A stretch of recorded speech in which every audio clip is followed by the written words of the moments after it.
ZANU PF legislators seek U.S. visit to tackle sanctions issue. In a proactive move to address the persistent challenge of sanctions on Zimbabwe, members of parliament, MPs, affiliated with the ruling ZANU PF party are gearing up for a lobbying mission to the United States, U.S. Their primary aim is to implore Washington to lift the sanctions initially imposed on the nation in the aftermath of the tumultuous fast-track land reform program during the turn of the millennium.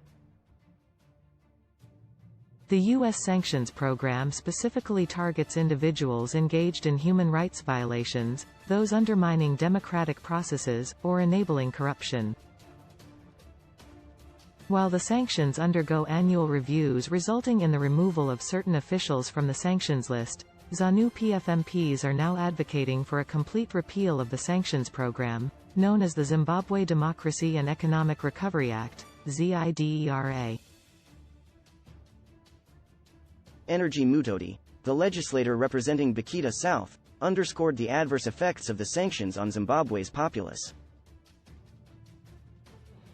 He emphasized the significant brain drain caused by the sanctions, as many skilled individuals have been compelled to migrate in search of employment and superior opportunities abroad. Mutoti stressed the urgent need for the U.S. administration to revoke ZIDERA, which has inflicted immense suffering on ordinary citizens.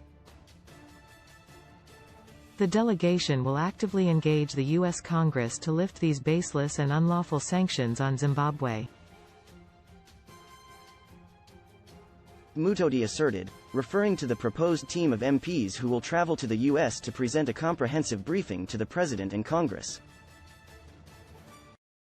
The ZANU PF party attributes the sanctions as the primary cause of economic turmoil and widespread poverty in Zimbabwe.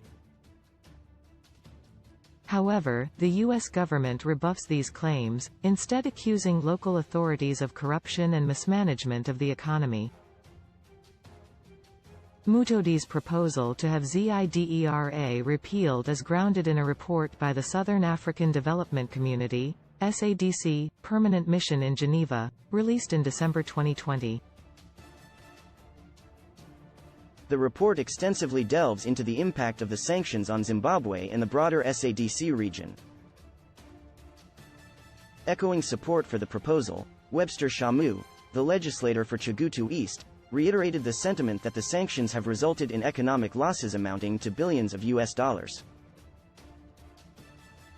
According to Shamu, the sanctions have not only impacted pivotal sectors such as mining and agriculture but have also marred the country's reputation,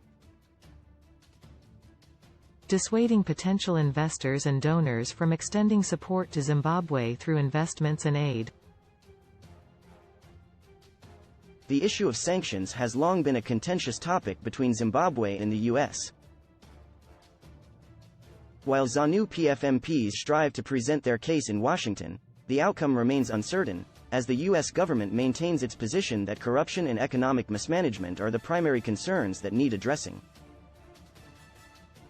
As the deliberations unfold, Zimbabweans await the results of these lobbying efforts, hoping for a resolution that will positively influence the nation's economy and the well-being of its citizens.